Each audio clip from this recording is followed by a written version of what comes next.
میری زندگی کی سب سے بڑی غلطی، ہمارے سارے میسج اس کے بڑے بھائی نے دیکھ لیے تو اس کے گھر میں بہت مسئلہ بنا. اس نے مجھے کال کی کہ مجھے تم سے ملنا ہے. میں ایک دم سے تیار ہوا اور اس سے ملنے چلا گیا.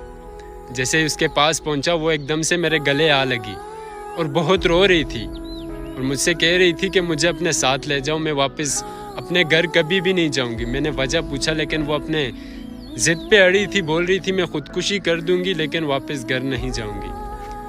تو میں مجبور تھا، میں نے ایک دم سے کراچی کے ٹکٹ کی اور ہم کراچی چلے گئے. میرے گھر والے مجھ سے بہت ناراض تھے لیکن میں بھی مجبور تھا. ہم نے 3 دن بعد کورٹ میرج کر دی اور ہماری شادی ہو گئی. ہم خوش تھے لیکن بس افسوس اس بات کا تھا کہ ہمارے گھر والے ہمارے ساتھ نہیں ہیں. کچھ عرصہ گزرنے کے بعد میرے گھر والوں نے مجھے کال کی اور بولنے لگے کہ تم واپس گھر آ جاؤ اور اس لڑکی کو بھی ساتھ لے آؤ. تو ہم بہت خوش تھے کہ ہمارے گھر والے مان گئے. ہم واپس اپنے گھر چلے گئے. جیسے گھر پہنچے تو وہاں پہ اس لڑکی کے گھر والے بھی موجود تھے. میں نے اپنی والدہ سے پوچھا کہ یہ یہاں کیا کر رہے ہیں؟ تو میری والدہ نے کہا کہ یہ اپنی بیٹی کو 3 دن کے لیے اپنے گھر لے جانے آئے ہیں. تو سب خوش تھے، مجھے لگا سب ٹھیک ہے، لیکن وہ لڑکی مجھے کہہ رہی تھی میں نے واپس ان کے ساتھ نہیں جانا، میں نے آپ کے ساتھ رہنا ہے. لیکن مجھے کچھ سمجھ نہ لگی. میں نے کہا تم ان کے ساتھ جاؤ گی، اپنے والدہ کے ساتھ جاؤ گی، اپنے گھر جاؤ گی تم اور 3 دن رہ کر آؤ گی. تو وہ بہت رو رہی تھی، مجھے کہہ رہی تھی کہ میں نہیں جاؤں گی، لیکن میں نے ضد کی کہ آپ جاؤ گی، یہ میرا حکم ہے. تو اس نے میرا حکم مانا اور وہ اپنے گھر چلی گئی. 3 دن گزرے تو کال آئی وہاں سے کہ آپ یہاں آ جاؤ. تو مجھے لگا شاید اسے لے جانے کے لیے بول رہے ہوں گے. تو میں فوراً سے چلا گیا ان کے گھر.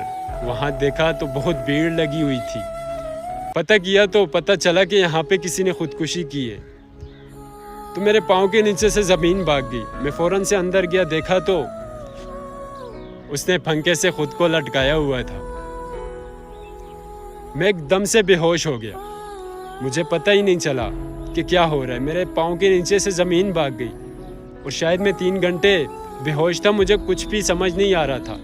جیسے ہی آنکھ کھلی تو میں ہاسپٹل میں تھا. پتہ چلا کہ 2 گھنٹے بعد اس کا جنازہ ہے. میں فوراً سے ہاسپٹل سے اٹھ کے گھر چلا گیا. جنازہ پڑھا. اس کے بعد میں نے فوراً سے پتہ کیا کہ یہ وجہ کیا تھی. تو پتہ چلا کہ اس کا زور زبردستی نکاح کروا رہے تھے، حالانکہ وہ میرے نکاح میں تھی. رات ہوتی ہی اس نے خودکشی کر دی. اس ٹائم مجھے بہت افسوس ہوا. کاش کہ اس دن میں اس کی بات مان لیتا. کاش میں اس دن اس کی بات مان لیتا، سن لیتا، اسے نہ چھوڑتا ان کے ساتھ، تو وہ آج میرے ساتھ زندہ ہوتی، میرے ساتھ خوشی خوشی اپنی زندگی گزار رہی ہوتی. آج میں وہ سوچ کر گھٹ گھٹ کر جی رہا ہوں، لیکن ایسا لگ رہا ہے کہ میں زندہ نہیں ہوں. سمجھو وہ مر گئی تو اس کے ساتھ میں بھی مر گیا.